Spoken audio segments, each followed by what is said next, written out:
Good morning, everyone. Britt Simon here. Hope you're all having a lovely weekend so far. Saturday morning here in California. And I haven't got much on this weekend. I'm just having a nice, relaxing day. I'm taking a day off from cycling. And I'm cycling, I don't know, about 15 miles each day. Not very much, but I don't know, 25 kilometers or something. But I'm taking a day off today. Anyway, so let's see if there's some people around that want to ask some questions. I haven't got any particular news to tell. I did a midweek couple of videos this week, which hopefully you've caught up on. You've hopefully watched. Please do make sure you've watched those videos. There's important information coming out. Obviously, a lot of concern about DV 2027. It's not going to be cancelled, folks. It's just not. I think I've been doing this now 13 years, maybe 14 years now. And I think every single year, without exception, there has been rumors of the DVLottery being cancelled, like imminently, right? People always assume that it's going to be cancelled. Why? Well, because it seems too good to be true. But it is true. And, about 50,000 people every year come on the DVLottery. Including myself and my family, including friends of mine that came on the DVLottery as well. It's a true thing. It's a real thing. It's just it sounds too good to be true, but it's real. Now, is it the most sensible way for immigration to happen in the USA? Possibly not, but it's only a tiny piece of the overall immigration budget. We only get about 5% of the overall immigrant population through diversity visa. That's exactly why it's there, is to promote that little extra aspect of diversity when, the remainder of the immigration comes through normal routes, through family sponsorship, through work sponsorship, and so on. So, really, I don't want to see the program cancelled, and there's no one in any political weight that has any possibility of cancelling the visa, the diversity visa process anytime soon. So don't worry about it. So Millie, you're a DV25 winner. Good morning to you. Hello from New York. That's awesome. I love it. Okay, let's see. Hello from Georgia. We've got some people from America. That's awesome. I'm very well, thank you, David. Thank you for asking. Hello from Ethiopia. This is what I love. Everybody coming together from all over the world. So no real question. Just like to tell you, you're a top man for the work you're doing. That's all. That's really nice. Top man. So whenever I hear that phrase, you're a top man, I think Irish. Would I be right? I think Irish. Yeah. I can just hear you saying that for. For with that accent. Free or $1 fee service charge?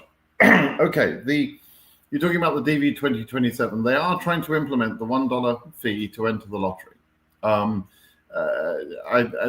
certain that's the reason that the lottery period is being delayed.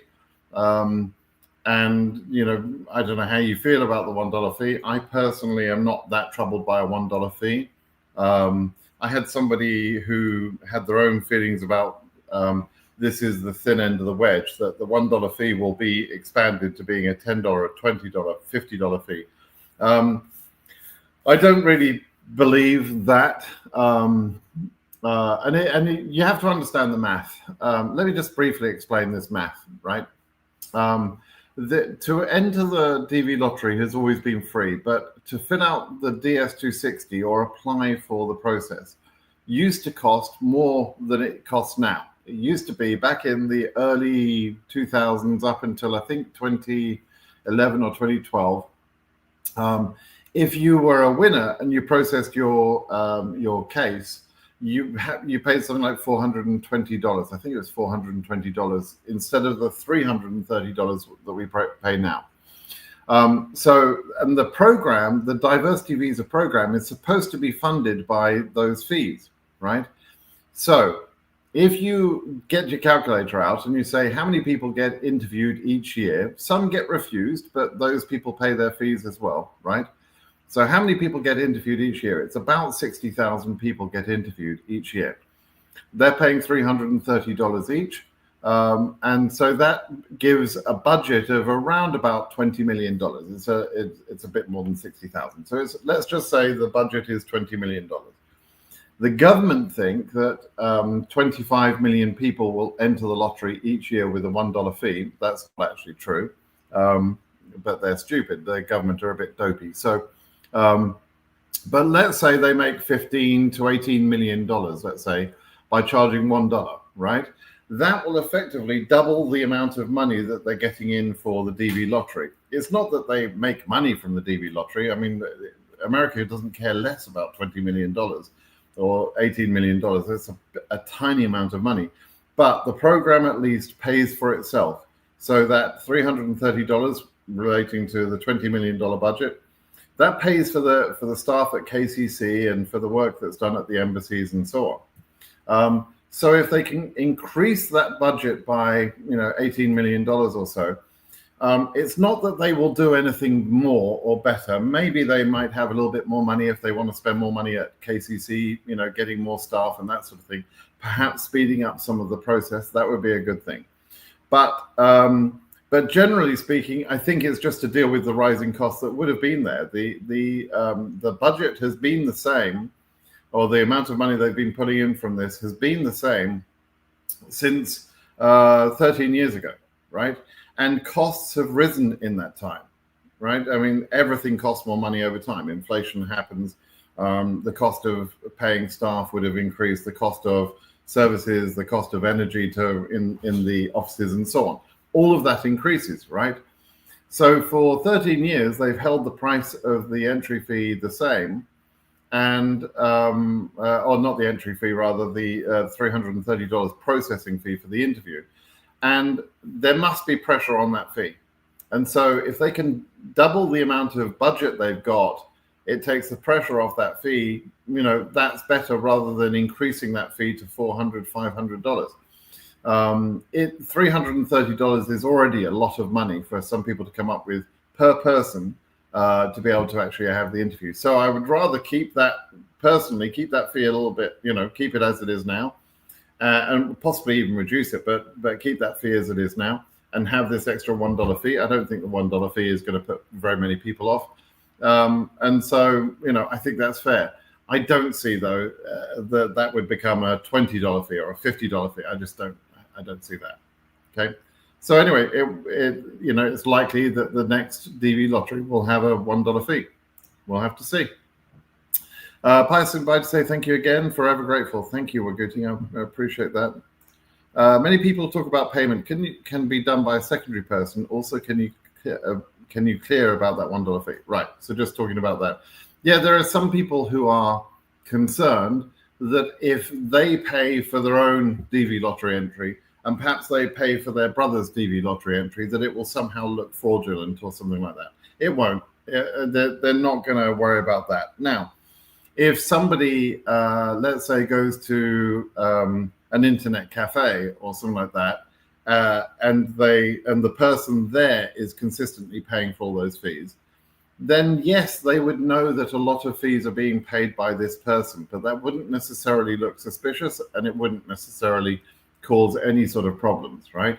What might happen though is if somebody tries to register 1,000 people or 2,000 people proactively as a fraudulent means, that would be easier to detect, right? So we'll have to see how that goes. So I sort of think this might help with fraud, but it's not really about fraud. It's about the budget. It's making sure that this program pays for itself. Okay. Rico Game, hi sir. My mum is number EU 43,000. Our whole family is involved, as it's always been a dream of ours. Is there any chance this year, please? Okay, let's talk about DV 2026 case numbers. What do we know? What do we not know? Right? We now know the number of selectees per country and per region. We know the total number of selectees for the whole year, right? We've got 129,000 people selectees. That number includes family members, so it's less cases than that. it'll be something like 60,000 cases, roughly speaking. And on each case, there is a person, the entrant, and any family members that are included, right? So a spouse, kids, all of those are on that one case number, right? So we've got 129,000 people. There are going to be just under 52,000 visas available. Okay, because you can see the problem here, right? 129,000 people selected, 52,000 visas available. I can tell you that of the 129,000, almost 28,000 of them are currently under the travel ban. So people not travel banned, is about 100,000, right? Now, 100,000 is probably in the right sort of ballpark for, for this program. I mean, ideally, I like to see years where they've selected between 90 and 100,000 people. In order to give away the 52,000 visas, they have to schedule about 65,000 people. In order to get 65,000 people to be scheduled, they have to have those people submit the DS-260, and they have to process those people and so on. And so if you had, let's say, 80,000 people were selected, not all 80,000 people would fill out the DS-260. And so you would have too few people. You wouldn't be able to get the 65,000 people that you need to be interviewed, and or to be scheduled to be interviewed at least. And you wouldn't be able to give away all of the visas. There will be some people that won't continue with the process. They will look at their situation when they found out they win, or maybe they don't even find out they win. They forget to check, right? But some people look at the situation, they find out they've won, but they realize that they don't meet the requirements for education, or that they made some mistake during the lottery entry period, like they said they were single when actually they're married. And at that point, they're smart enough to know that they've made a fatal mistake and they shouldn't continue, right? Some people who make that mistake, by the way, do continue and go on and get interviewed and get denied. And so they just lose their money. That's why it takes more than 52,000 people to give away 52,000 visas. You need to schedule more people. They schedule 65,000. About 5,000 to 9,000 of those don't even turn up for interview, and another 2,000 or 3,000 people get denied, and so on. So that's why the numbers are as they are. There's an obvious situation here with 129,000 people selected. It is too many people, and therefore the higher number ranges are at risk. And that's exactly how the program is supposed to work, right? So what are the higher numbers in EU? In EU, we think numbers go up to about 48,000, 49,000 perhaps, right? With the exception of the UK entries. The UK entries have got some crazy high numbers that will never get current, or almost certainly won't ever get current. But even within that first 48 to 49,000 numbers for the general EU, it's likely that we're going to have a cutoff.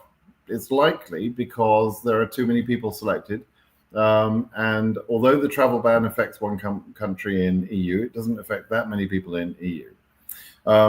So the only real chance of EU getting to those very high case numbers is if the travel ban stays in place in Africa and in Asian countries, those 28,000 people being banned, as I mentioned. And that somehow meaning that the visas can't all be given away in Africa and Asia, and therefore there's overflow, or there's unused visas, you might want to say, and those will overflow to the other regions, EU, South America, and Oceania. That could happen. That's a possibility. The problem with that theory is that it only happens late in the processing stage. That unused visa thing only really happens to any great volume in August and September. There's not very much time when that can actually happen. So, and in order to be able to take advantage of that unused visa, allocation, the government must have nearly filled EU and the other regions before August and September, right? So they've got to have a busy time in March, April, May, June, July. They've got to have a lot of a lot of interviews happening in that time, so that in August and September, there are still people who are able to be processed and interviewed and so on. And then the government say, well, we've got leftover visas from Africa. Shall we redistribute those? Yeah, sure, let's do that. And so that's how it would work. If they don't do the work early, then there isn't capacity in the embassies to take advantage of the high case numbers. In DV 2024, there was exactly that situation. In the final visa bulletin for EU, the number jumped from 30,000 to 50,000. But if you look at the number of people who were interviewed between 30,000 and 50,000, it's tiny. In fact, there's only 47 cases were interviewed over 40,000, between 40,000 and 50,000, right, in EU. So even though cases went current between 30 and 50,000 in that final month, there was not enough capacity in the embassies to take advantage of that additional amount of visas. And so it just it doesn't come together. It doesn't happen, right? So it needs a very well run year with early processing, and for the government to fill the capacity of the embassies earlier in the year, so that there is time for catch up later. If any of you were listening to me last year, you'll have heard my frustration. You'll have heard me bitching and complaining from about March, April, May, because I could see what was happening in DV25. They were not using all of the embassy capacity that when they should have been using it. They had some quiet months, and they should have had some busy months in that middle range, right? And it was driving me nuts because I could see what was going on. By the end of the year, they were at, for August, EU was at current up to 22,000. And I felt like, okay, they could do a final sort of slightly chaotic month in the last month. They could make numbers current up to about 31,000 or something like that. And it would have been a chaotic last month, similar to DV 2024. But actually, they just moved the numbers to 23,000, and they deliberately wasted about 5,000 visas. So a lot of the battle happens in Africa. A lot of the visas are available to Africa. Africa has got a quota of about 23,000, and so but Africa doesn't normally fill its own quota because it's just hard to get people to go through the process in Africa in the volumes that you need, because the derivative rate is lower, the number of denials is higher, the number of no-shows is higher, and so on. And so it's hard to get Africa to actually get to its quota. And this year, with the travel bans in place, while the travel bans are in place, it's going to be even harder to get Africa to fill its quota. Same thing in Asia. Asia is going to be hard to fill its quota, since Iran, which is probably the largest number of selectees, that's banned right now, travel ban right now. And if the travel ban stays in place for some time, then there's no way Asia can fill its own quota. That's an explanation of the numbers. All you can really do, I can't give you a guaranteed certain number right now. It's just impossible. But 43,000 is in the high range. It is in the risky range, and you have to come to terms with that, and then watch what happens during the year. Okay, so good luck. Good luck to you. Noor, hope you're doing well. I am, thank you. Nairobi, Kenya following. Love it. Already answered that one. Please, I didn't submit my DS260 for my kids. Will that delay my case? No. Why didn't you submit your DS260 for your kids though? You should do. If you want them to go with you, then you fill in a DS260. If you feel for some reason that you want to bring them later, please understand how complicated and expensive and slow it is to bring family members later. It can take 3 to 5 years. It's a more complicated process. It's more expensive. Please, understand that you're probably not going to be fully committed and happy making your life in America if you chose to leave behind your loved ones, right? Your kids. You need to find a way that you can all go together, in my opinion. But anyway, if you don't submit your DS260, it doesn't make any difference at all to the processing speed of your case. They are used to this. I don't know why people think not filling in a DS260 would slow down their DS260. It doesn't make sense to me. You think like that, but I know people do. So but no, it doesn't work like that. Let me just do a quick advert here for DVPhotoTool.com. Right now, do you know how many people are denied each year because of their photos? So when we see the entries go in, about 57% of all the entries that were numerically low enough to actually be winners were kicked out of the lottery before the results were even announced. So during the entry period, it's essential that you don't make certain mistakes. Number one, obviously, don't commit fraud. Don't enter twice. Don't commit fraud. You're stupid if you do that, and you will be found out. And about 10% of that 57% of holes are created because of fraud. Okay, but the next biggest reason, well, I say the next biggest reason, actually the biggest reason why entries become holes is because of their photos. Okay, their photos are bad, and you need an accurate photo. So if you want an accurate DV lottery photo, the best site on the internet, and I know because it's my site, is DVPhotoTool.com. And people have been asking the price. The price of a photo there, for a photo that gets a background removed, it's sized to the right size and everything else, that's going to cost you $6. Other sites are like $9, $10, $11. If you get a second photo or second or any more photos, then the photo price will be $5 each, right? So it's $10 for 2 photos, $15 for 3 photos, and so on. So you can do your whole family there, very economically priced. And unlike any other site, we're using AI to go through and check your photos and try and come up with the most compliant photo possible. Now we're still working on the AI side of it, and we're still training the software. But it's already doing things like catching if you're wearing glasses, for example, or if you're wearing a hat or whatever. It's a superb tool. I'm very proud of it. Very thrilled to speak about it. So please do go ahead and check it out. And you can check it out, by the way, for free. You can run through. You can upload a photo. You will see the image that would be created by the tool. And then if you like the image, you can pay for it, and then you download it. If you just want to play around with it, go play around with it, see what it does.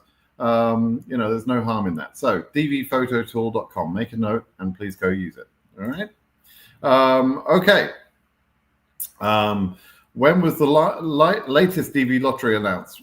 When it was late like this year. Right. So last year, DV25 was announced on, I think it was September 26th. And sort of only about a week before the period opened. So I'm not expecting a very long notice period. They could announce it next week or the week after that or something like that, and we could have a November entry period. But as I explained on my video the other night, they actually do need to get on with this. They do need to have the entry period. There will be a movement of the announcement of the results. So since they're starting late, they'll have to move the May announcement date. And because they move that date, that means people will be submitting their DS260s later than normal, which gives them less time to process those DS260s and so on. That might mean, by the way, that they reduce the number of selectees, because by having a lot of selectees, by having 130,000 selectees, they get more DS260s. So I wouldn't be at all surprised that if they push this more and more and more, they'll reduce the number of selectees a little bit. And the $1 fee will also reduce the number of entries. So DV27 could be probably the best chance we've had in years of getting selected. And that did happen before. We had a couple of years where there was massive drops in the number of entries, which basically increases your chances of being selected if you do your entry correctly. Okay. Okay. Varavoka. Morning, Simon. Finally in the States. Kelly. DV25 winner, thank you for all the words of advice. You're very welcome. Whereabouts in California are you? I'm here. I'm in Livermore, just outside San Francisco. So yeah, that's. Hello, Simon. Do you think it's okay if I look differently from last year? Picture I'd grown a beard and looked a little bit different. You've got to take a new photo every year.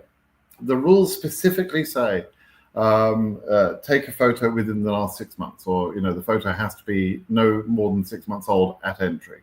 So take a new photo every year. It's you imagine the stress you create for yourself when you don't follow the flipping instructions. Just follow the instructions. It's the easiest thing in the world. Just follow the instructions, right?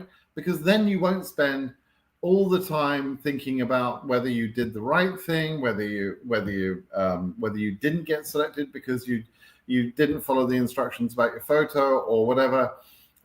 You won't be selected and then spend months and months and months worrying that you're going to be rejected because you didn't take a new photo, or because you said something stupid on the entry form. Just follow the flipping instructions, would you? Right? It says use a new photo each year, so use a new photo each year. You'll get no sympathy from me if you get disqualified because you used an old photo. Now, let me just be clear. That is a rare thing to happen, because I believe most people at least realize that would be a stupid thing to do. But don't give yourself that stress. It's really silly. Okay. A friend put the wrong level of education on entry, but she does have high school diploma and corrected on the DS260. Is this going to be a problem? No. On the entry form, it asks you to select a choice from a multiple choice about what your education is. That education choice has never, ever, in my experience, in over 13 years of doing this and advising people, been used to disqualify someone, which tells me that the only reason they ask that is because they want to know demographically who is applying for the lottery. There's 20 million people applying. Are they all college, high school educated? Are they university educated, and so on?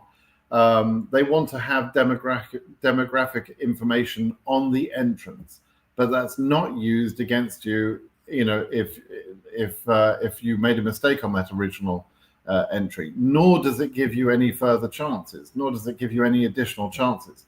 It's not like they only select people with university education, for example. It's purely information they're collecting for demographics so that they can publicize what type of people enter the lottery each year from all these countries. That's all it is. Okay, so relax. What are your thoughts about case numbers based on information released last week? Will there be a chance having 40K scheduled for an interview? Cheers. Now, David has made a mistake here, and everybody's now got to tell David what's going to happen. So, David, you're probably new, so maybe you don't know, but I have some angels just outside my office here, some angels, and I have to now go and kill one of those angels because you committed the cardinal sin of telling me a case number without a region. Okay, you also didn't tell me the year, which in sometimes the year is a problem. But when you say 40K, 40K where? 40K Europe, 40K Africa, 40K Asia, that's unlikely, but you have to tell me which region, otherwise I can't answer your question, and now an angel has to be killed. Sorry about that, angel, but it's just the way it is, and you can blame David for that. Okay? All right. Is DV27 there, or it's going to be done away? It's not going to be done away. It's going to be there. We just have to be patient. Hi, sorry. Ryan, how you doing, mate? Oh man, there are certain names that stick in your head every year, and I remember some names from years and years ago of people that went through the process. And Ryan, I think yours is going to be one of those names. Ryan Picken. Hope all is well. Your fellow UK friend here, 130K DV26 selectee. Still unsure what I should do regarding my DS260. Don't fill it in. Ryan, I think it's time to move past it. Don't fill it in now. It's certainly pointless to fill it in now, right? In January, on January 1, we're going to see all the data from the CX system. The only sort of bit of information that we don't have right now is, although we can roughly calculate the number of holes in the entries, we don't know the distribution of those holes, whether it's a small amount of holes in the first few thousand, or whether it's a large amount of holes fairly consistent all the way through, because you can have a different shape. Let me show you what I mean. You can have a different shape to this. Let me just show you some. Whoops, hang on, I have to present the thing first. I've gone away, hang on. Share my screen. This will be interesting for everybody, or I hope it will be. There's what I call the shape of, let's click over for Ryan since it's EU. This is what I call the shape. The blue color there, yeah, it's okay, right? Ryan, I'm just going to hide you for a second. The blue color there at the top is the number of holes per 1,000, right? This is 1 to 1,000, 1,000 to 2,000, and so on. Each vertical block here is 1,000 case numbers. In each 1,000 block, there are going to be some number of real cases and some number of holes, right? And you can see that in the beginning, that blue color shows that we have almost, and this is DV25, almost 40% of cases were holes in the beginning. But by the time we get to later numbers, we have holes 61%, right? So the holes distribution, the number of holes, or the density of cases, depending on how you want to talk about it, changes over the number range. Why does it change? Well, because of certain countries getting cut off. So, for example, in DV25, Uzbekistan was cut off, had no more winners. It was limited during the draw process at about 15,500. That's because they have a massive number of entries from Uzbekistan. Ukraine also has a massive number of entries. And so they, at some certain point, they stop picking people from that country, or as they're picking people from that country, they're just rejecting those cases, right? And that does lead to quite a number of the holes that we see. Some of that 57% that I mentioned earlier. They're not all fraud rejections and photo rejections. Some of them are country rejections for this sort of reason, right? And the UK, by the way, was a country rejection, if you think about it. That's why all these cases, Ryan, as you well know by now, that's why all these cases have been slotted into various numbers all the way through the number range in EU, including up to nearly 200,000, right? But those people already had those numbers assigned during the draw. So they were previously holes, and when we sued the government, they then revealed those UK cases as real cases rather than holes. But for cases above 50,000, they're just too high. But anyway, the number of holes increases in the later number ranges, right? You see the same behavior in the three large regions. Africa is the same. And again, there's a number of limited countries. Asia is very, very pronounced, right? So we have Iran and Nepal, which are the two countries that get limited in Asia. And so you can very clearly see when they get limited year after year. And this is the same every year. Well, we don't know yet. I'll show you 24. Same thing in DV24. There's Africa. There's Asia again. Iran. Nepal was first, I think, in DV24 at about 12,000. And then Iran gets limited later at about 21,000 in DV24. And then the rest of Asia has a whole rate of, there's a whole rate after Iran and Nepal are limited of nearly 80%. So, you can see very clearly the impact of limited countries. That's why the distribution goes down. And the same thing happened again. There's Uzbekistan, about 16,000, and the case numbers went on to 67,000 or something in EU in terms of selectees, right? So this is actually this is a good example. This is an example of a density which is fairly, it's not high in the beginning. It's actually lower than DV26 is probably density.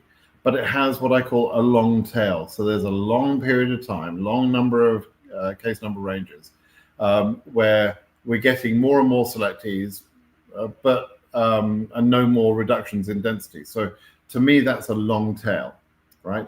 Now, I don't know, therefore, in DV26, Ryan, whether we've got high density in the beginning and a very long tail, right?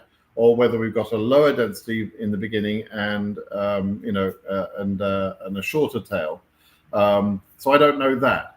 But Ryan, 130K, it ain't going to make a difference to you. The only thing that can make a difference is if the region of Europe goes current in DV26, and that will take a bit of a miracle. And it, sort of perfect storm of things happening. It's not impossible. There is some hope of that happening in a sense, because the number of selectees is not crazy. There is the travel ban. If the travel ban stays in place, it affects Africa and Asia more than Europe, but there could be this overflow. A lot of people, particularly from Europe, might say, you'd be nuts to go to America right now because of everything going on. I mean, this is a different place in the last year.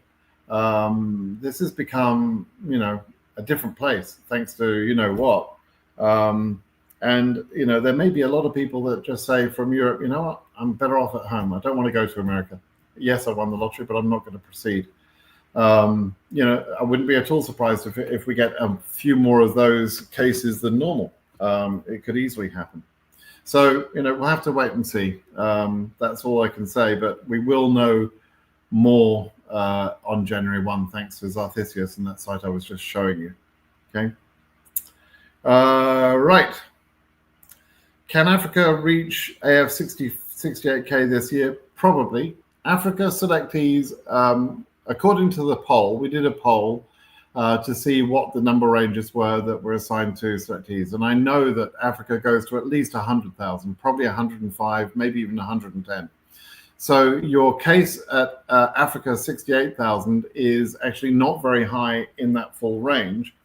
And then once you factor in the travel banned countries, it's likely that is going to push the case number range higher for Africa. So even without the travel ban, your case number is probably not a bad case number at 68K. And with the travel ban, it's probably a pretty safe bet. So, depends how long the travel ban stays in place, but that's the reality. Oh my word. I'm seeing here another person who wants me to kill an angel, 63021. Because of the number range, I know it's Africa, but come on, give me the region when you quote a number. Otherwise, I've got to kill an angel. I don't want to kill more angels. Hello, Simon Huge. Okay, look. So we have to pay attention for commas here, right? Because you called me Simon Huge. Now, I am bigger than the average human. I get that. But, it's a bit mean to call me Simon Huge. But I think you meant huge thanks to you for your guidance. So, be nice and use your commas wisely. I'm in New York City right now. At the port of entry, I forgot to give apartment number. Will that cause any delay for the SSN? Oh, shit, yes. Yes, yes. Oh, that's bad. Right, why did you forget to do that?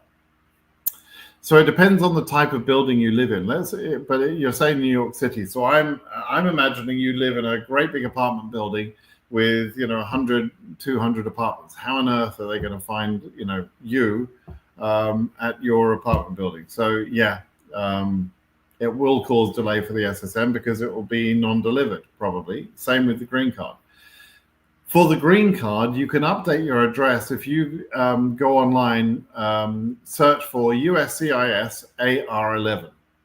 That's the change of address form that you fill in online. And you are legally entitled, by the way, all of you are legally entitled to update USCIS when you change addresses once you're a green card holder in America, all the time while you're a green card holder, right?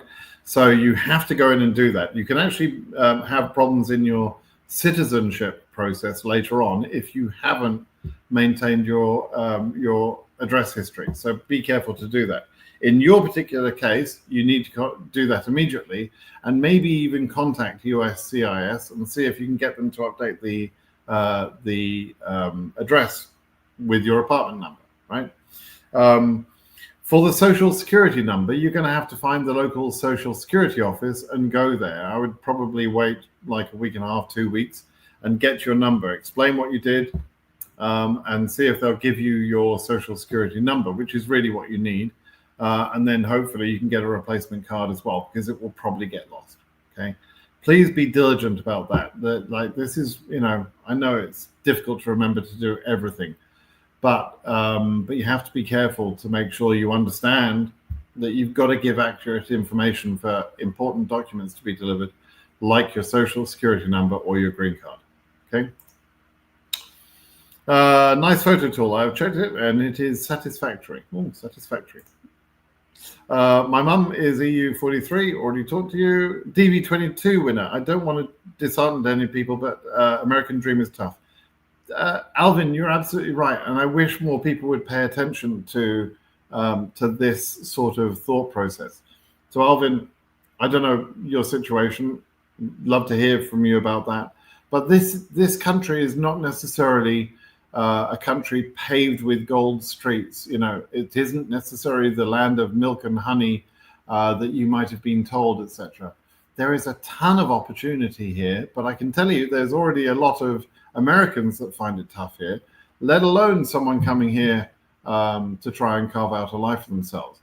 Now, I've done very well here, and I've always done very well here. I alternated my life between the UK and the USA for some time, and America has been good to me. I've done very well in America. Having said that, it is like it's like a high wire act without safety nets, right? If you fall, you can fall hard here. It's very unforgiving. So lots of opportunity, but also very unforgiving. Community will rally around you. If you go through tough times and you've got community around you, they will rally around here. The people are good-hearted, but the system is tough. Okay. So there's lots of opportunity. And I think one of the most essential things that I could tell people is don't live like an American. Please don't come here and start getting into debt like Americans do.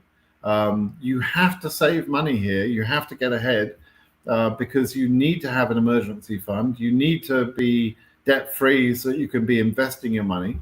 And if you can earn a little bit more than you spend each week, each month, and so on, and you save and invest that money, then the sky is the limit here.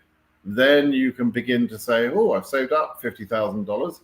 I could buy a little business with that $50,000. And now you've got two income streams. And that's when life becomes a lot better here, right? So you have to do that. If you come here and you don't do the right things, then frankly, you're probably better off somewhere else. Because if you're not prepared to do some hard work, some sacrifice, some taking of your opportunities and so on, it will be hard here. And, and people should understand that. Now, if you're coming from a war-torn country where you're not safe on a daily basis, where your life expectancy is, measured in the 50s and 60s because it's not safe, or you don't have good, good access to healthcare, or you don't have good, food stability and so on, then yes, obviously America is going to be better than that, right? But if you're coming from, Western Europe and you think that it's going to be so much easier here if you do just nothing else, well, you've probably got a bit of a shock coming for you, and you may find that, your own country was actually better in some ways. Now, if you're coming here with an English accent, for some reason, American thinks British people are so much smarter than everyone else. And it doesn't matter whether you're educated or not here. You're going to run circles around people. So I don't know what it is about the English accent, but I can only speak about that. But yeah, they just assume that they make assumptions. They assume that you're smarter than you actually are. And it's worked very well for me. Good morning from Texas. Good morning to you. Hello, Simon. I'm a DVLottery winner from South Africa, but I'm currently studying in the UK. I completed my DS260 and selected London for my interview. Is there any problem? No problem at all, Eden Joe. No problem. The new rules about where you interview say that you should interview either where you're resident or your country of nationality. But being resident in the UK is absolutely fine. You're there legally, obviously, so you'll be fine. You'll be able to interview in London. They won't send you halfway across the world unless you want to go halfway across the world, right? Okay. Send smart advice, or you're saving yourself. You're from Senegal, West Africa, so at least I know your region now, so I can avoid killing one of the angels. You may have a chance to get interviewed, yes, but the travel ban is obviously going to be impactful to Africa. So see how that goes. How about feel free or paid? Oh, I've already talked about that. Is it okay to work before receiving the SSN? Yeah, it is. While you're waiting for the SSN to arrive, you can start work. It's legal to start work. You are your green card, and in fact even your printed DV visa, which is an immigrant visa, and it becomes endorsed when you enter.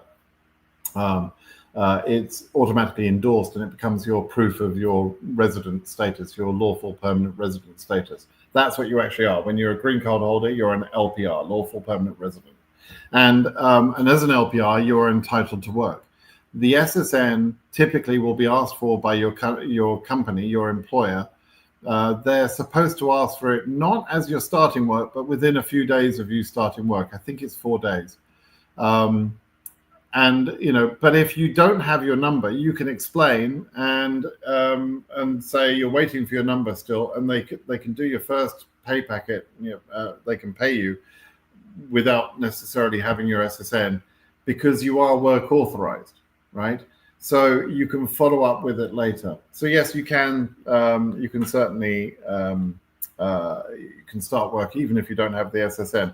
In practice, some employers won't understand those rules, and they may say, "Well, no, we can't hire you unless you've got an SSN," and that's because they're afraid of being found liable for hiring illegal immigrants, right, that aren't entitled to an SSN. They're incorrect in that position. If they say that would be incorrect, but nevertheless, a lot of them will do that. Obviously it's easier if you've got your SSN. Okay. Hi Simon, UK select team with super high case number here. Odds may be low, but your live streams gives me something to watch, so there's always an upside. There you go, Hyperkid0. Exactly the right attitude. You may not ever get a green card, but you're going to listen to me for the next 9 months or whatever, 9 or 10 months. lucky you. GB DV26 winner, case 3696. That's really good.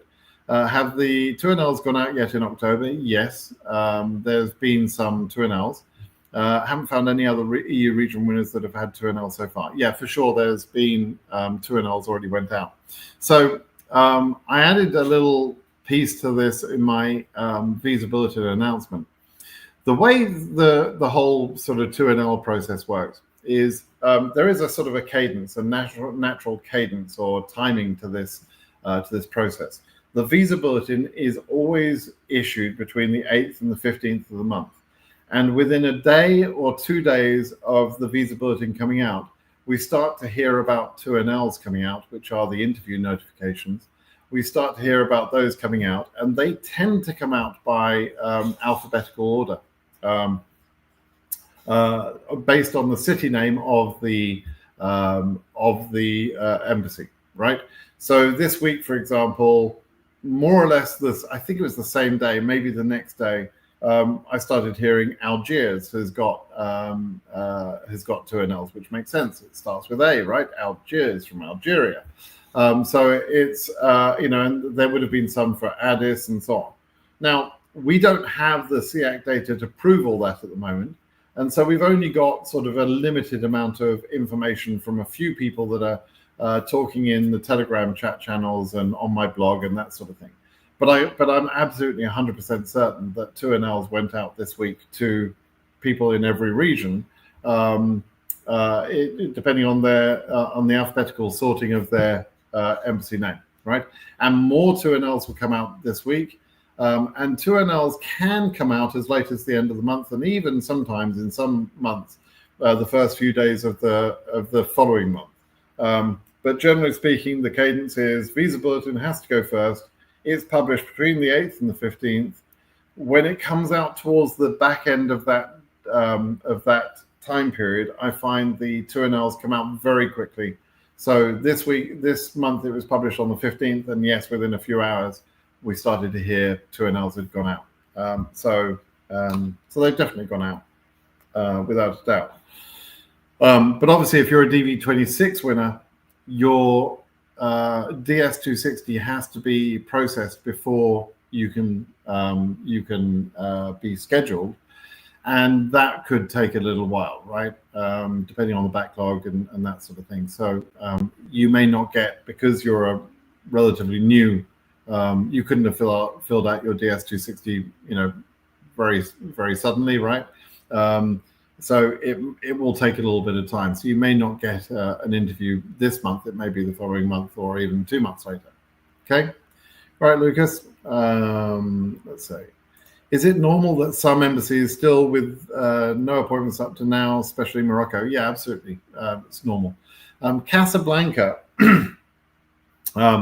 sometimes has been in a separate sort of order. So it's ABC, right? It's based on alphabetically, it's C. And so it should be fairly early in the month. But I've noticed sometimes, I'm not sure why, I think there might be a slightly different scheduling system there, but sometimes it's a little bit later in the month. And Nairobi is another one that sometimes comes out of order.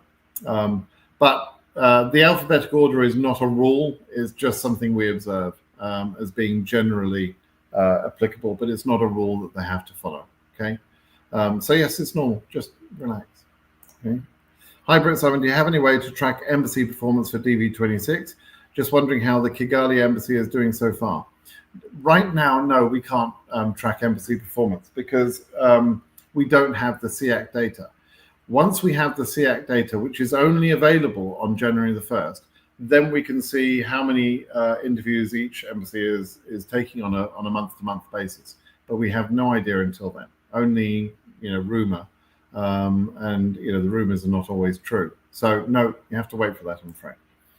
Hello, Simon. How was DVLottery 27 new information? No real new information. I already talked about it, I think. Hi, Simon. Is there any news on how underperforming embassies, Ankara especially, have been performing this year? I had rumors saying Ankara have been appointing faster this year. I wonder if it's true. I think that the announcement they made about people working in, people living or working in a country will be interviewed there, and either their place of residence or their place of nationality. I think that new rule hopefully came with an instruction to the embassies to keep up with the performance. And hopefully that will mean that embassies like Ankara will behave better.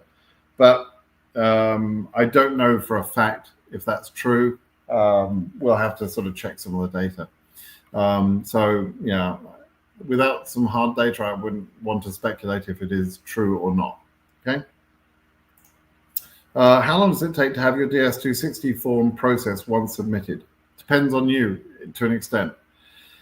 It depends on how complicated your case is in terms of DS260 processing and when you submitted it. So DS260s are opened in in submission order, not case number order, rather, in submission order. So the ones submitted in May are open before the ones submitted in June, right? Then I think they do actually look at the case number and they try and maybe accelerate cases that are lower case numbers. Maybe that's not proven, but it's a possibility. And then the other factor is whether you've got any factors in your DS260 that mean that your case needs additional background checking, right? So some cases need none, and in fact, you could find, hey, I was submitted in September and got scheduled in October. In which case you're, and I did hear of someone in that situation, by the way. In which case that DS260 took almost no time to process. For the DV25 winners, their DS260s were processed within about a 24 to 36 hour period. It was as fast as that for almost all of them. In other words, they were processed more or less instantly. That's partly because of the lawsuit, obviously. They didn't just ignore all the rules to process those quickly, I'm sure, but the lawsuit would have encouraged them to get on with things. So they can process very quickly. But if your name is, on the terror watch list, if your profession is you're a nuclear weapons expert, if you spent a long time taking holidays in the Middle East, then you can expect, some more scrutiny on your form, and it could take longer, right? So it depends partly on your own case, right? But the fastest you'll see is a couple of weeks, and generally speaking, that UK thing was a bit of an anomaly. But let's say a couple of weeks would be fast at times when there's not such a backlog, and then at other times it might take quite a while. Okay, it can take months for some people. Hi, said my mum. Oh, you and your mum, Rico game. You keep repeating it, and I've answered it. I guess. Oh, this is going to be funny. I guess the law says that if you selection doesn't guarantee that you will receive an appointment, so we just need to wait. Yeah, selection doesn't. Yeah, exactly. Selection doesn't guarantee that you're going to get an interview. Selection is sometimes a curse for some people. They're never going to get an interview. So, it's a possibility. Mr. Simon, you're very committed to work, and you do it with great responsibility and excellent time management. Oh, thank you, Louise. I am very committed to my work. I've got a job. So all that I do in Brit Simon world is in my spare time. But yeah, I do have a very good, very important, very enjoyable job. And I work very hard at that. But I also like working hard at Brit Simon stuff, and I'm very grateful to my family for them sparing me the time so that I can do that. Okay, so thank you very much for this. When is the DV27 beginning? I hope soon. I hope it's before. My bet would be that we'll be looking at a November entry period. That's my educated guess, shall we say. Maybe November moving into December, but I know they will want to have the selectees chosen by January. So, So, hybrid AF3000, no 2NL yet. KCC, my case is processed. R&D hasn't started scheduling interviews. Any idea on their performance in the early months? No, I've got no data to back that up with, but you'll probably be a good data point. Let me know when you're scheduled. Hopefully it'll be this month, but because R&D starts with a Y and that's at the end of the alphabet, it's probably going to be late next week before any 2NLs go out, if they send them at all. Now, an embassy can say that they have zero capacity for interviews. They're entitled to say that, and they might do that for a month or 2 months or 3 months or whatever. So they can do that, but I don't think R&D would do that. They're normally pretty good. They won't do that for a long period of time. Okay, they're normally pretty good. Hi, so I'm from Afghanistan. What is the most change, I think you mean chance, to win the DVLottery with family or single? Makes no difference. I'll tell you the best thing to do is don't freaking well lie. If you're married, enter as married. You've got the same chance as anybody who is single. It's one entry per person. If you're a married couple, you each get 2 entries, right? I mean, you each get 2 chances effectively. You've got 1 entry each, but you're married, so if either of you win, you can proceed. That's the only advantage that married couples get, but it really is still 1 chance per person. If you think about it, it's 1 chance per person, so it makes no difference whether you enter as single or as married, because it's a random draw selection. They don't look at your education level, they don't look at your marital status, nothing. They just jumble up all the entries and number them starting from number 1 in each region and going on from there, right? And so the only thing you'll do if you try and be clever with the single or married thing is, if you lie, you will get disqualified later on. Okay, so if you're single, you put single. If you're married, you put married, right? If you're married, but you're pissed off with your wife at the moment and she's left you or whatever, you're still married, right? If you're technically divorced, you are divorced. You're not never married. You're divorced, and then you're going to be asked to show your divorce certificate and so on. So just tell the truth. Honestly, just tell the truth. It's so much easier. The truth will set you free. It literally is as simple as that. But when you start telling lies, you more or less guarantee yourself headaches and probably disqualification. So just tell the bloody truth, right? And stop trying to game the system in terms of, oh, I'll have more luck if I do this. No, you'll have worse luck because you'll get disqualified. So yeah. DV26 AF44K from Kenya. What are my chances? Good. Your number's good. Kenya hopefully will be working well. You've got good chances. Hello, Simon. I hope you're doing all right. May I ask what happened in the DV lottery in 2012? Yeah, there was an interesting thing that happened in DV 2012. They had implemented a new software system in that year to deal with the entries which were coming in systematically as opposed to on paper, right? And they did some bad programming, and basically they selected all of the entries from a specific time period. I think it was the first 4 days of the entry period. And they went through that whole thing. They announced the results, and everybody who was selected was from that time period, and that's not how it's supposed to work. And so some people started to complain. Some people said, this is obviously wrong. And sure enough, the government said, yeah, you're right, it was wrong.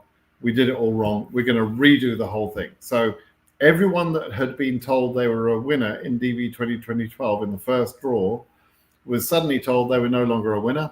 Their results were invalidated, and they redid the whole draw on the whole thing. And there was lawsuits, and actually a lot of the learning, a lot of the education that I picked up on was by reading the lawsuits from DV 2012, where the government had to describe how they effed up, how they had screwed up the whole process. And so that gave me some insight in the early years of my interest in DV lottery, to understand how the whole thing works, right? And so, yeah, that's what they did. Because of that, because they redrew things, a lot of people didn't get to know they were even winners, and that the process went very, very quickly. They went current in that year in all the regions, and they still didn't give away all of the visas. I think they only issued about 33,000 visas in that year, something like that. That's basically what happened. There was also a glitch in 2017, similar sort of thing, but they corrected it much faster. They corrected it during the entry period, and they restarted the entry period in, I think it was DV 2017. Same sort of thing. But because they restarted the entry period, by the way, in that year, they then selected fewer selectees. And that's kind of important thing to note. That's kind of what I think is going to happen this year. So we'll see. What's the difference between high school diploma and high school degree? So it depends what it's called in your country. A diploma or degree, really the same thing. Some countries don't even say you've got a diploma or a degree, but you just finished high school. In my country, for example, in the UK, you just finished high school. You didn't get a diploma to say you graduated high school or whatever. You just finished high school. So I wouldn't worry about that, differentiation between the word diploma and degree. Okay. Hi, Britt. I recently tried the DV photo tool and it returned the result well, only that it showed my photo lacked facial expressions. Must we smile on camera? No, the opposite. You've misread the message. It must be a neutral face. You look like that, right? You don't smile. So you have to have a neutral expression. That's part of the advice, the tips. If you read the website on the DV photo tool, which what a great point. I should go show you the DV photo tool. If you read the tips, it actually does. Let's see. I think you upload, get the perfect upload of photo. Let me just. Here you go. It says keep a neutral expression, right? Keep a natural, relaxed look. No smiles or frowns, right? Don't look grumpy. Don't look happy. look forward, face the camera directly, right? Don't do this. Don't take a selfie like this way. Hey, I'm taking a photo. Click. No, don't do that. You want to get both your eyes forward, right? Ideally, we should see your ears. I got an email from someone who said that they took a photo and you couldn't see the ears. The only way I can imagine that happens is if A, you've got really weird small ears, or B, you taking the selfie too close to your face, and therefore the angle, doesn't allow your ears to show. But normally the ears should be shown, right? If you've got two ears. Some people don't, But the eyes are the most important, and the measurements that you'll see when you see our photo tool has done its job. It measures where the eyes are, measures the top of the head and the bottom of the head and that sort of thing. It positions it correctly within the frame. It does a lot of that stuff automatically for you. It does the right stuff for you, and that makes a difference. The government is using photo recognition software. And the positioning of the eyes is critical to that, which is why a lot of the rejections happen, right? Plain background, ensure a clear, uncluttered white or off-white background. This is kind of important, but it actually doesn't matter because our software is going to remove the background anyway. So, it's not a problem. By the way, if you take a selfie like this with one arm, your shoulders naturally sort of go at an angle. So the best way to take a photo is with two hands in front of you. Hold the phone with both hands. That way, both of your shoulders are at the same height, and it gives you kind of a nice shoulder look, right? Which is important because you get something like this. But yes, like again over here on this side, we're saying don't smile like that. Don't have your hair all over your face. That's not going to work, right? And there's some of these things that we can catch with the AI. But you've got to give us a little bit of help, right? If you send us, or if you put a photo in like this, our software might approve that photo, which would be kind of frustrating. But I hope you're actually giving it the best chance, right? Listen to some of the advice we're giving here. Okay.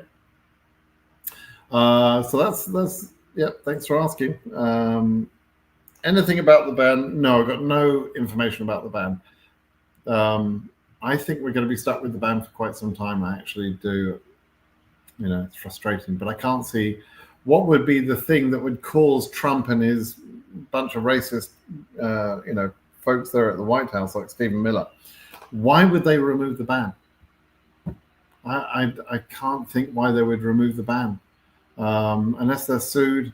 I don't know. I don't know why they would remove the ban. They don't want people from some countries to come into the country. So yeah, I'm worried that it will stay with us for quite some time. Muckins, all the best to DV26. One DV25, but they didn't get to my number. We'll try DV27. Thanks for the update, Simon. Good luck with DV27. Frustrating when you have a number, it doesn't get there. And will it be lifted in 180 days after that ban, December 26th? Please stop over rotating on this 90-day review thing. That's just terminology that was in the travel ban rules. They are not required to drop the ban on the 90-day anniversaries kind of thing. That's far too many of you got fixated on what was it, September 9th? The rumor started that was when the 90 days was up, so the ban was going to be dropped on September 9th. And because of that, some people went to the interviews assuming that, yes, they would be denied to start with, but they would be given their visas after September 9th. And that was always bullshit. That was always going to be a problem. And lo and behold, the travel ban stayed in place, and so those people just wasted their money. So frustrating as hell. So yeah, be very careful what you say. Be very careful of rumors that you persist, of the bullshit that other people give you. Be very careful with some of these, YouTubers and bloggers, and many of them just make shit up. They really do. If you go to, there's a website called DVLotteryUSA.com. And you go there. It's a very professional looking website, and whoever's running that site is writing all sorts of articles and answering people. And it's bullshit. It's all bullshit. Like they don't know, this person, whoever's running that website, doesn't understand this freaking process and is answering people really bad answers. And I've tried to correct a couple of the really bad answers, like by sort of adding an answer to the person on there. And the reaction of the person was to ban me from the site. So the admin banned me from the site because I was correcting people. Now he's telling people to go to an interview and you'll be fine and you get through CSPA and all this sort of thing with bullshit information, and which was going to cost people money and time and heartbreak. And so I'm looking to correct that information that's out there, and the admin bans me because I'm putting the right information out there and making it obvious that this guy is a bloody idiot. So be careful of who you listen to, because it makes me sad when people base big life decisions on stupid comments from YouTubers and bloggers and people that don't know what they're talking about. It makes me sad, but makes me angry actually, more than sad. But anyway, so yeah, don't go to these stupid websites. Just stick with me. Maybe you don't like me. I get it. I'm not everyone's cup of tea, but I will give you accurate information. And I do know I've been doing this longer than anyone I can think of, apart from maybe someone's mum and Susie Q. But there are people that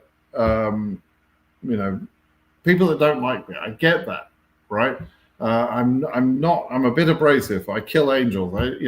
So some people don't understand my sense of humor. But I give accurate information as much as it can be. And yes, I'm gonna predict things wrong sometimes.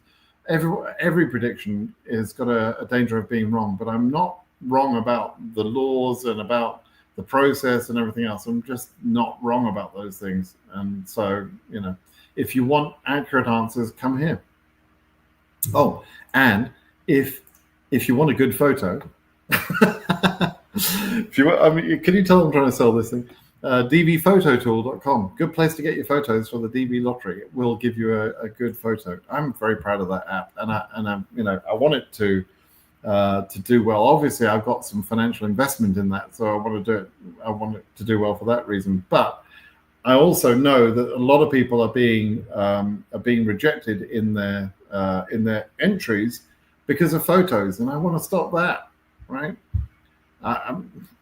Anyway, it's a good thing. Just go and spend your $6 or your $5 and go and get the photo from there. Just make sure your entry goes correctly.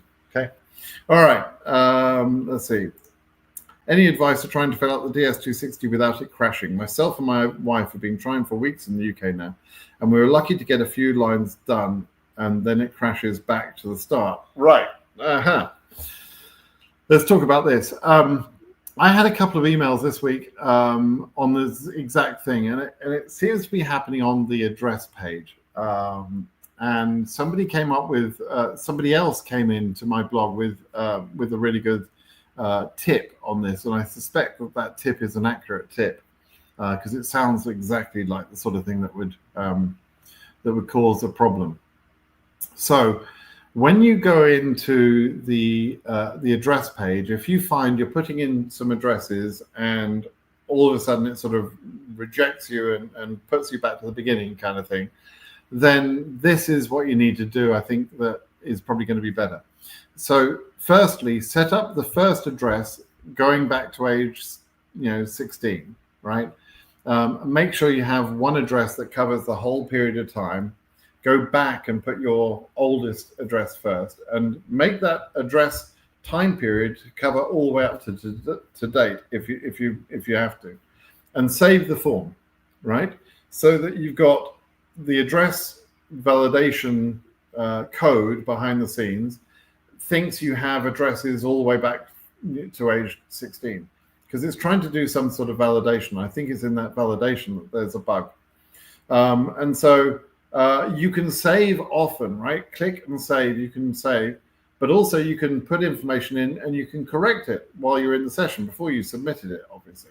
So you put in your oldest address and then put in other addresses on top of that one kind of thing, changing the time period each time and making sure that you have a continuous history from one date to another, right? Don't have any gaps in there.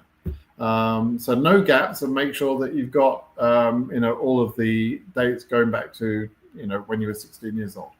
Okay, even if it means going in and creating quickly bad information, which you're then going to correct, right, as you go through, as you fill in the form. But get to the point where you filled it in, press save, and then come back and put in the rest of the information and save often, right? The form also times out in like 5 or 10 minutes. It's really quickly that it times out. So again, saving often will help you, right? Have all of your address and your work history and your education and everything else. Have it all ready to go. But don't be afraid to save and make sure you capture as you go and get through all the validations, right? Can you give me a shout, please, on BritSimonSays.com and let me know if that tip helps you? I think it will. At some point, I'm going to have to get involved and help someone fill in their form, I guess, because I've got to sort of experience. I'm not filling in DS260s every day. Obviously, I'm a citizen. Why would I be? So I'm not experiencing these crashes, but I might be able to sort of figure out what it's doing if I was seeing it. But I think that's the tip I'm giving is probably a good tip. Okay. I just joined Africa 23K. Do I have a chance? Of course you do. Africa 23K is obviously a good number. Like, come on. Some predictions for Africa numbers that will be current for the last visa bulletins. Way too soon to be talking about predictions for the last visa bulletin. The last visa bulletin will be published in July of next year, right? There's a lot can happen between now and then. So no predictions yet. I'm DV25, just enter USA. How do I check SSN delivery to my address? It should come between 2 to 3 weeks of arrival if you selected that choice in the DS260. In the DS260, there's a couple of questions about the SSN saying, do you give us the permission to contact the government to apply for your SSN? I can't remember how it's worded, but there's 2 questions. And if you answer those a certain way, that means you want them to apply for your SSN automatically. And if you said that in the DS260, then the SSN should just arrive within about 3 weeks. If it hasn't arrived within 3 weeks, then you go to the SSA office, the Social Security Administration, SSA. SSA.gov is where you can look that up. And you go to the office locally. And they should be able to tell you what number has been assigned to you and order a replacement card if you need it. Okay. By the way, when you go to the SSA or the DMV, actually the DMV I think is getting better, but the SSA is a godforsaken place. And the staff there apparently are pissed off with life. I don't know what their problem is, but they're a grumpy lot because they're dealing with grumpy people all day, I guess. And it's a pretty awful experience going to the SSA. So I wouldn't wish it on anyone. But I've noticed that the staff there just basically want to get you fobbed off with any bullshit answer they can give you to make you go away. For some reason, they think that's part of the game. I don't know why. But rather than talking to you and trying to understand your problem and trying to solve your problem there and then, they will almost always pass the buck and try and get you to go away. So you have to be polite but insistent that you need help, right? Good luck. Take a calming, pill or something before you go into the SSA because it's normally hell. So I don't know why they're like that. Traveling Pillows says, hello, sir. I'm age 26,000 range and currently in the US. Can I do AOS process if the number gets current instead of submitting DS260? Yes, you can. If you're in the US on some non-immigrant visa basis, as long as you've always been in status, you've never been out of status, you've played by the rules, as it were, then yes, you can adjust status from non-immigrant visa types, typically, to the DVLottery immigrant visa status, right? To Greencard, basically. But yes, you have to wait until you see your case number is current, right? That's the thing. It needs to be announced in the visa bulletin before you submit your I-485. The I-485, by the way, is the main form, and the DS260 for an AOS case is optional. I do recommend finding the DS260, but not immediately. Like, just save it for later. Just wait and see if you're going to get current and that sort of thing. But hopefully you'll get a chance. Your case number is fairly high. It's probably in the top 10% of numbers. But you may get a chance because of the travel ban impacting so many people in Asia. Okay. Millionaire Her Stories. Interesting name. Hello, Simon. I hope you're doing great. What would you say about those high case numbers in Africa? Let's say above 70,000. I don't think 70,000 is particularly high this year, to be honest, but let's just say high case numbers, right? And high case numbers for me are going to be things like 80, 90, 100, 110,000. Those will be the higher numbers. 70,000, I don't think it's going to be that high. I think you'll get a chance with 70,000. But all I can say for the higher case number is wait and see. Let's see how it goes. Let's see how good the government runs the process this year. They are not legally bound to issue all of the visas. And what they did last year was disgraceful. They threw away 5,000 visas. And they could do that again. Like, there's nothing stopping them doing that. They can't be sued for that. It's a shame. So, anyway, we'll see. We have to wait and see. Can a slight shadow in the photo enough to get you disqualified? So people often try and take their own photos and they have shadows behind them on the wall and that sort of thing. If you're determined to take your own photo and you don't want to use the DV photo tool that I've made available for peanuts, frankly, that does a really good job, then, and you're trying to take the photo naturally, then stand away from the wall, right?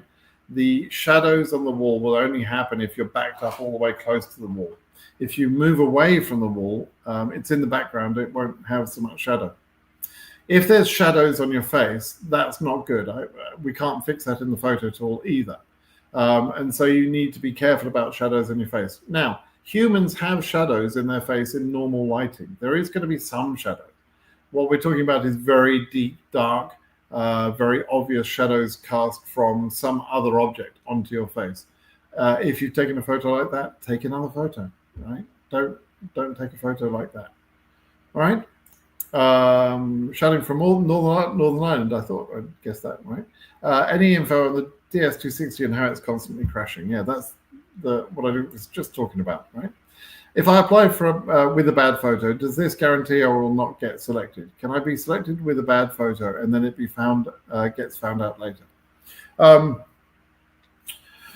There are occasionally people who are disqualified at the interview with bad photos, but those bad photos tend to be photos where the person is obviously has submitted a very old photo, right? They used to be a child-looking person and now they're old. That's obviously a problem. Sometimes people get disqualified because they've mixed around the photos in the lottery entry process.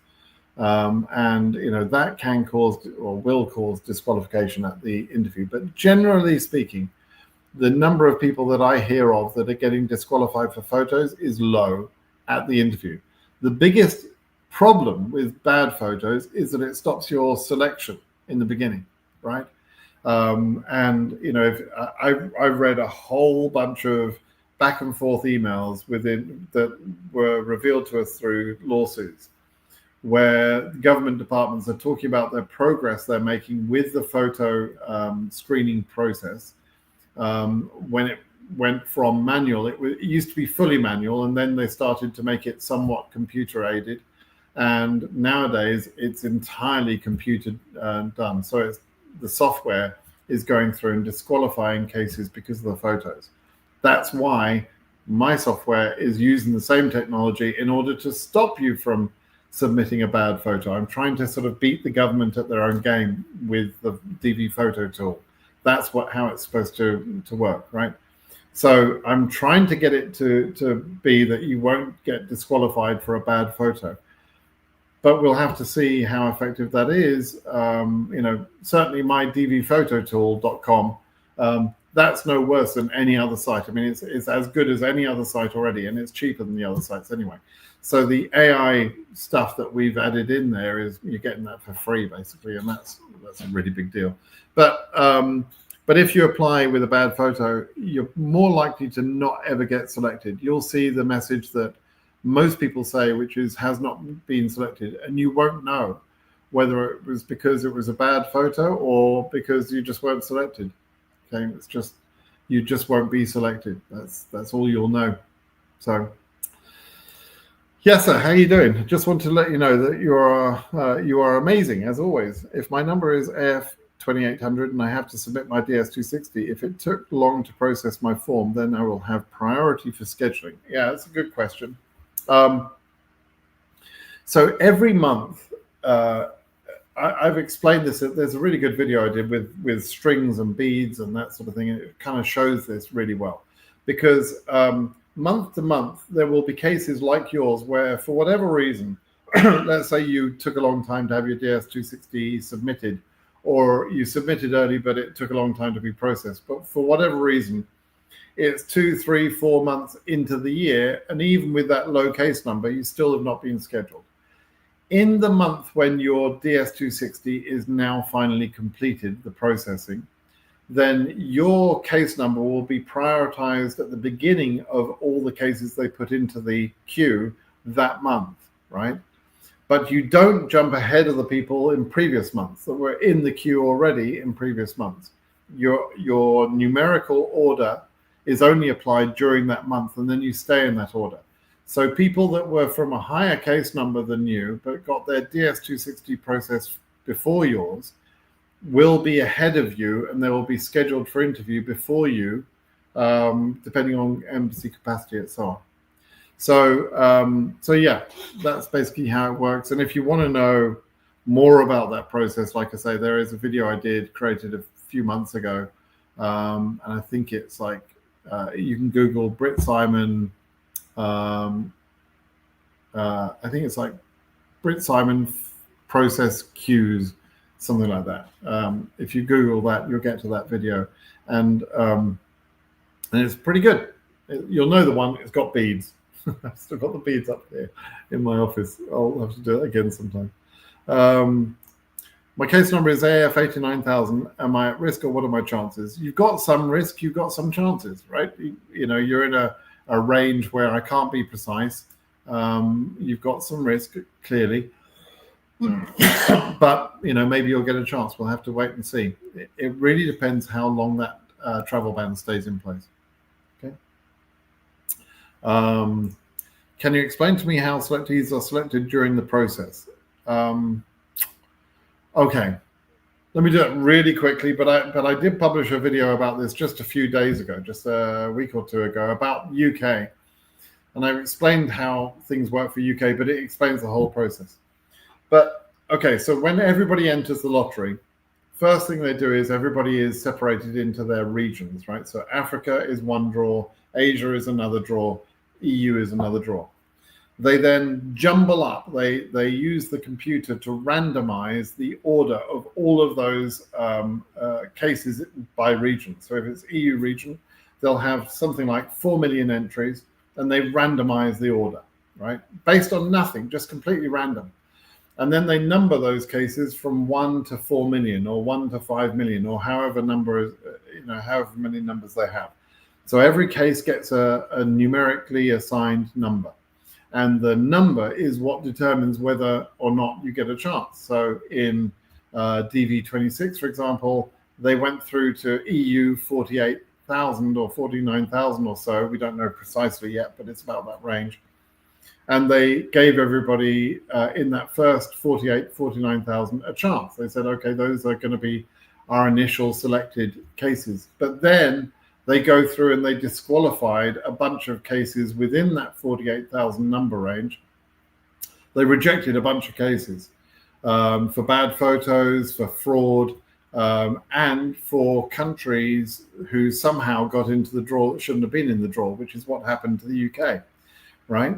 And so when we sued the government, they switched back on those entries at their correct number range, the originally assigned number. They didn't reassign or redo the draw. They simply revealed the UK entries in the place that they were always in, right? The position they were always in. So it turned a hole into a real entry for the UK entries. But that same principle explains how the whole thing works, right? So that's basically it. They go through, they number every single entry in that range.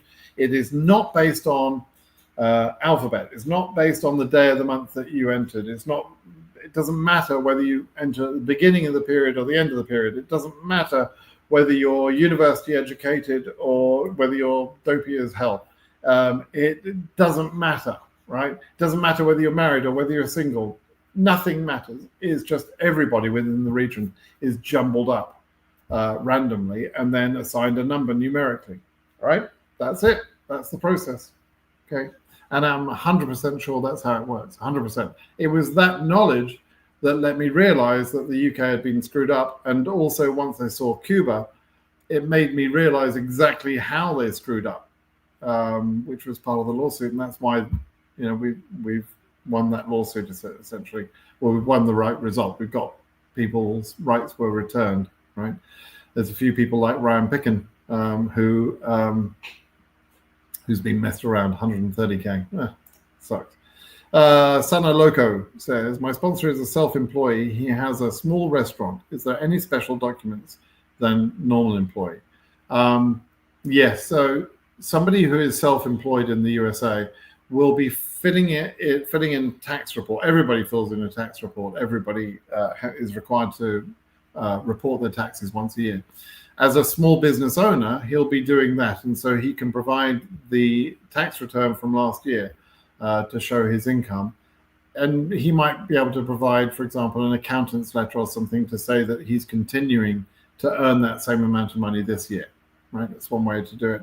Obviously, a regular employee is easier to prove, but you can do it with a self-employed person. Okay, let me answer 2 or 3 more questions and then we'll call it a day.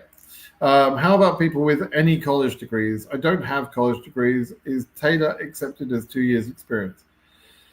Okay, this is a good question. Let me show you how you would check that. This is something I would like to make sure you guys know. Let me go back here. Oh, look, there's this wonderful website. What's that? DVPhototool.com. That's interesting. And you can click a little button and you see a little video from me. Look, I mean, that's nice, isn't it? Anyway, so let me show you something. So you're asking, is a tailor accepted as 2 years experience? There's a particular website you have to check called ONET Online, or One Ton Line. I don't know. I think it's ONET, ONET online.org, right? And you go in there and you have to search for what job you currently have. What's your profession? You're a tailor, right? So a tailor, dressmaker, and custom sewer. Tailor sews by hand. Okay, so let's go into this job thing. Now, what's important for the DV lottery is that you have a job or profession and that requires 2 years of experience or training to perform that job. It doesn't mean you have to show that you were trained for 2 years. It means that you're doing a job that typically requires, that sort of level of preparation. And the way that the government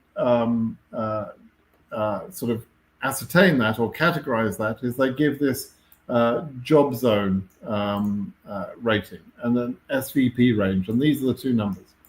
And what I can see for a tailor is that that's job zone 2, which means no matter how many years you've got as a tailor, it does not qualify you for the DV lottery. Okay, the job zone has to be job zone 4 or above, and the SVP range has to be 7 or above. So if, for example, we said electrician, since it's suggesting that, if we go into electricians, for example, now electricians have to do some more training, and so they've got job zone 3, but that's not enough, right? That's still, it says medium preparation needed, and the SVP range is from 6 to under 7. So again, just a job as an electrician just does not qualify you by itself. If you don't have the education level, and the requirements for DVLottery say this, they say you either have to meet the requirement based on your education level or your work experience level. It's either or. It's not both. It's one or the other. But if you're qualifying based on work experience because you don't meet the education level, then your work experience has to be 2 years in the last 5 years at a job of job zone 4 or more, right? Let's look at, let's see, programmer, right? Which is essentially what I am. They give me a fancy name, but I'm basically a programmer. So a programmer, job zone 4, considerable preparation needed. SVP from 7 to 8, right? So experience as a programmer would work, right? Let's say you're a doctor, or let's say dentist, for example. And I'm be amazed if this is not job zone 4. Let's see, job zone 5. There we go. Extensive preparation needed. That's a job zone 5, so SVP 8 and above. So there you go. I've taken you through a few jobs to show you how you look it up. Now, one thing I would say is that sometimes you could be a manager, for example. Let's see, travel storage and distribution manager. So someone who's working in a distribution center may just be doing a general job, right? Maybe you work at a warehouse or whatever else. But if you're a manager at a warehouse and you're managing staff and you're doing that sort of thing, then that's a way you might be able to meet the requirement. Same sort of thing with a tailor. If you're a tailor, you don't meet the requirement. If you're a tailor, but you also manage a team of people, let's say at a clothes factory, and you're managing staff, then you call yourself a manager who is also a tailor. How did you become a manager? Well, I was working as a tailor for 10 years. And I got promoted, and now I'm managing the staff. I'm managing other tailors, right? That would be how you would say, well, so my job is job zone 4. So you then have to go through this, and you check out. I did what sort of manager did? Distribution center manager, distribution manager, fleet manager, global transport manager. There's some fancy warehouse supervisor, right? So this is a warehouse supervisor. That's not a very fancy sounding job, but as long as you can go through and say, yeah, I supervise the activities of workers engaged in receiving, storing, blah, blah, blah. I plan and I develop and I implement warehouse safety protocols and all this sort of thing. I inspect the physical conditions. If your resume has all of these words, all of these tasks that you do, and you have certain technology skills, right? Because you're managing teams of people, then you can build your job up a little bit, and then you can claim to be qualified when if you just say you're a tailor, you're not going to be qualified. Does that make sense? I hope that makes sense to you. So that's how you go through and try and prove a work experience case. Okay. Okay, another question. Hi, sir. My case number is AS 10,000. I'm currently living in the USA. Do you think AOS is better than consular process? But I heard AOS takes time longer and the process is quite complicated. Any idea? Right. This is one. So this is a question I like to sort of come back to every so often, because there are two general paths, right? One is consular processing, which is where you go to an embassy in a foreign country outside of the US and you have your interview there, and then you get an immigrant visa and you come into America, right? That's consular processing. The other way of processing your DVLottery win is adjustment of status. That's where you're already in America. You're living in America on a non-immigrant visa, perhaps an H1 or an L1 or a B1 or whatever it might be. You're here in America and you find out that you're a DVLottery winner. As long as you're in status, as long as you're legally in status, then you can adjust status to the immigrant visa that you've just won, as long as your number is current and you've been in status and you follow some rules, etc. And it's a different process. Now, if you look up adjustment of status timelines for each of the field offices, The ones that you see there are like 9 months, 12 months, 15 months, etc. Excuse me. It takes a long time to adjust status on most cases. But for DVLottery, it goes very fast, much faster. It usually takes 2 to 3 months. And I can tell you that for DV25, the UK cases, now we only got the announcement of the winners on August 8th, I think it was. And people were then submitting their I-485 for adjustment status. And I know of 4 cases that went through from those UK winners, and all 4 of them got processed and got their cases approved by mid-September. So they filed between mid-August and mid-September, between mid-August and by mid-September they were approved. Now, yes, we pulled a few strings for them and that sort of thing. We Curtis Morrison very kindly pulled some strings through the lawsuit. So those were unusually fast, yes. But it does show the point that if the field office wants to do something quick, they can do. And actually, by the way, 3 of the 4 UK adjustment of status cases got approved without even an interview. Just got approved. Again, thank you, Curtis. Good job. That's obviously unusual. We do hear every year about some cases being approved through adjustment of status, even without an interview. But for 3 out of 4 of the cases to get approved that way, that was pretty unusual. So yeah, I'm thrilled about that. But anyway, so that's I like adjustment of status. I went through adjustment of status myself. I was a derivative on my wife's winning DVLottery case. I was here on an H1 visa. She was on an H4. This was back in 2014, and we went through adjustment of status. I find it's a pretty good process to go through. It can be a bit stressful, can be a bit unnerving. Consular processing in some ways is less stressful, but you can do it either way. It really is a matter of up to you. I mean, and if your case number is low, by the way, then adjustment of status is brilliant. Just do it. Okay, one more question. Let's see.